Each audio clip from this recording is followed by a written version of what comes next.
এই পাখিটার আজকে 28 দিন কমপ্লিট হয়ে 29 দিনে পড়েছে পাখিটার বয়স।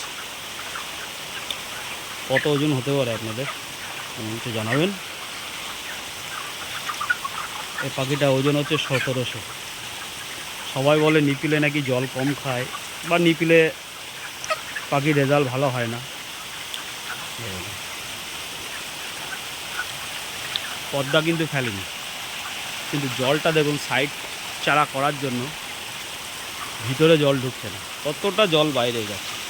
আর চালটা বড় রাখার জন্য মিনিমাম 3 ফুট 4 ফুট চালটা বাড়িয়ে দিয়েছে, যার জন্য ফার্মের ভিতরে কোনো জল পড়ছে না, এই সাইডে জল আসছে না। পদ্মা ফেলেনি কিন্তু, এটাই হচ্ছে সুবিধা। যদি আমরা 1-1.5 ফুট বা 2 ফুট যদি বাড়িয়ে রাখি, সেখানে আমাদের জল ঢুকে যেতে পারে। কিন্তু আমরা যদি 3 ফুট বা 4 ফুট ওটা বাড়িয়ে দিই, চাল যখন আমরা নতুন করছি ফার্মটা, তখন কিন্তু এই সুবিধাটা আমরা পেয়ে যাচ্ছি। এই দিকেও দেখুন পাখি কিন্তু জল ঢুকছে না, কতটা দূরে জল পড়ছে, কোনো রকম ছিট টিট কিচ্ছু আসছে না, পাখি দিব্যি ঘুরে বেড়াচ্ছে সাইডে, কোনো জলে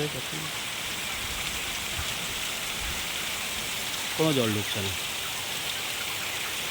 এই দিক থেকে বৃষ্টিটা মারছে, কিন্তু জল কিন্তু ঢুকছে না, অনেকটা দূরে চাল থেকে। এই যে চালটা বাড়িয়ে দেওয়ার জন্য এই ফ্যাসিলিটিটা আছে। আজ যে 28 দিন কমপ্লিট হয়ে 29 দিনের পাখি, 1700 বডি ওয়েট আছে,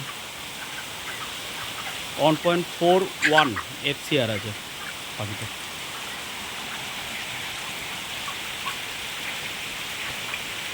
এই ফার্মে কিন্তু 2000 পাখিতে প্রায় আপনার 4% খাবারের পত্র জলের পত্র আছে, 4% খাবারের পত্র ব্যবহার করেছিল, মানে 75টা করে খাবারের পত্র এখানে আছে 2000 পাখিতে।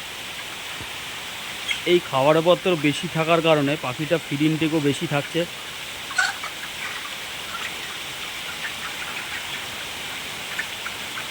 যার জন্য পাখিটার ওজনটাও খুব দ্রুত চলে আসছে।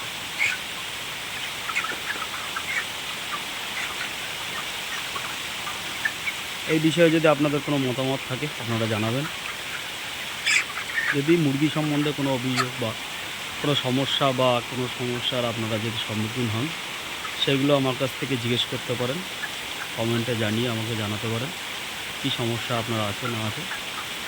আমি যথাযথ আমার মতো চেষ্টা করব আপনাদের সমস্যার সমাধান ঠিক করতে। ধন্যবাদ।